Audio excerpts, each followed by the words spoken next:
พิธีประกาศยกย้ายแต่งตั้งและเลื่อนสั้นรองรัฐมนตรีกระทรวงป้องกันความสงบคนใหม่ในวันที่27มิถุนายน2025ที่กระทรวงป้องกันความสงบได้จัดพิธีประกาศการยกย้ายแต่งตั้งและเลื่อนสั้นรองรัฐมนตรีกระทรวงป้องกันความสงบ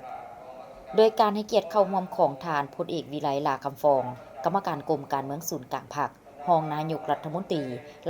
กระทรวงป้องกันความสงบมีบรรดาทานรองรัฐมนตรีคณะประจำพรรคคณะพรรคกระทรวงบรรดาหัวหน้าห้องหัวหน้ากรมใหญ่ห้องว่าการกระทรวงกรมกองบัญชาการวิทยาคารปกสนครหลวงเวียงจันทน์พร้อมด้วยนายตำรวจขันนำพาบรรษาอ้อมข้างกระทรวงป้องกันความสงบเข้าร่วมอย่างสมเกียรติ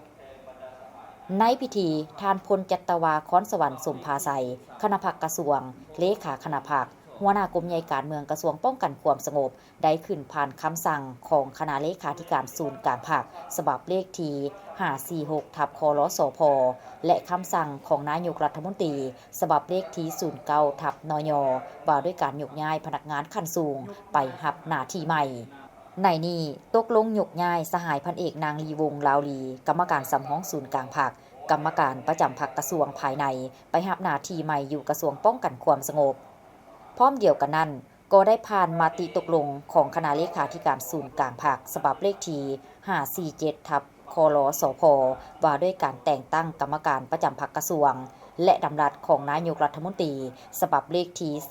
320/นยว่าด้วยการแต่งตั้งรองรัฐมนตรีกระทรวงป้องกันความสงบในนี้ได้ตกลงแต่งตั้งสหายพันเอกนางลีวงลาวลีกรรมการสำห้องศูนย์กลางพรรคเป็นกรรมการประจำพรรคกระทรวงป้องกันความสงบพร้อมทั้งเป็นรองรัฐมนตรีกระทรวงป้องกันความสงบและได้ผ่านรัฐดำรัสประธานประเทศฉบับเลขที่108/ปปทว่าด้วยการเลื่อนสั้นสหายพันเอกนางลีวงลาวลีรองรัฐมนตรีกระทรวงป้องกันความสงบขึ้นเป็นสั้นพลจัตวาในโอกาสที่มีความหมายสำคัญนี้ท่านพลเอกวิไลลาคำฟองก็ได้ให้เกียรติประดับสั้นและได้โอ้ลมต่อพิธีซึ่งก่อนอื่นท่านได้แสดงความย่องเยาสมเสยและตีราคาสูงต่อทานรองรัฐมนตรีกระทรวงป้องกันความสงบผู้ใหม่ที่ได้รับการเชื่อมั่นและความไว้วางใจจากการจัดตั้งพรรคลัดขันถึงถูกแต่งตั้งให้ดำรงตำแหน่งใหม่ที่มีเกียรติสูงสุดในกำลังป้องกันความสงบและเป็นเพศหญิงคนทำอิฐในกำลังตำรวจที่ได้รับการเลื่อนสั้นพลจัตวาและมีความเชื่อมั่นว่า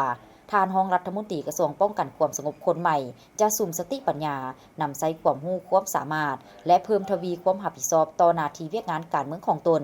เป็นคันทุ่งนำหน้าเป็นแบบอย่างนำพาเวียกงานป้องกันความสงบให้บรรลุผลสำเร็จ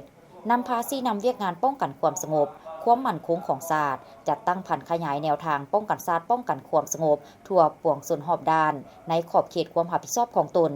รับประกันให้มีเสถียรภาพทางด้านการเมืองมีความสงบและมีความเป็นระเบียบเรียบร้อยโดยพื้นฐาน